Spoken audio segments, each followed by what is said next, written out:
we do begin today following the massive protests rocking Iran and the regime's deadly crackdown that's followed. Reports from protesters say Iranian forces are shooting to kill, opening fire on crowds of unarmed protesters. Human rights groups say 2,000 people have been killed so far, the vast majority being protesters. Nearly 11,000 others have been arrested, but those numbers are really just a best guess because Iranian authorities have shut down internet access and phone lines. This crackdown coming despite stark warnings from President Trump that Iran not kill any protesters. And now the administration is mulling a response, with airstrikes reportedly being just one of many options, according to the military's top brass. Also floating the possibility of cyber and psychological campaigns. The protests have been widespread, impacting major cities across the Islamic Republic and come in response to Iran's economic meltdown, with the value of their currency plummeting in the past year amid renewed sanctions, rising energy costs, and mismanagement by leaders.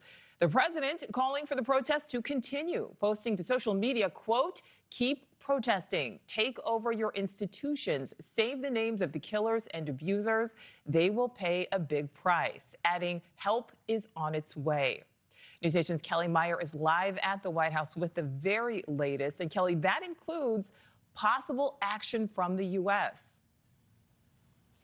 Yeah, that was interesting too, Nicole, that you pointed out help is on the way, that the president said. He just left the White House a short time ago. He was asked about Iran. He pointed to that exact Truth Social post. We don't know exactly what he means by help is on the way, but he has floated potential military options, potential military strikes on Iran if protesters are killed. He has said that in the past. And as you mentioned, over 500 protesters have been killed, over 10,000 imprisoned. We do know the president is expected to meet with his national security team. A White House official just telling me moments ago that he meets with that team regularly.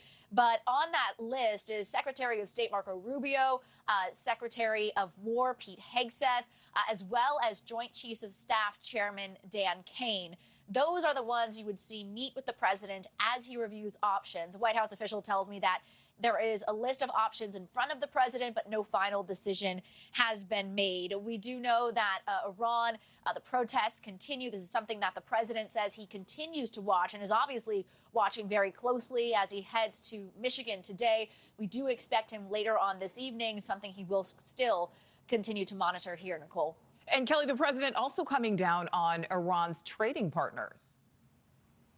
Yeah, it seems like before he makes any decision, military options wise, he is looking at putting on this economic pressure on the country. He did announce last night on Truth Social in a post that he is going to put a 25% tariff on any countries that are doing business with Iran that have business in the United States. He said, quote, "This order is final and conclusive." We do know some of the trading partners for Iran, China, Turkey, United Arab Emirates, Brazil, among those names there.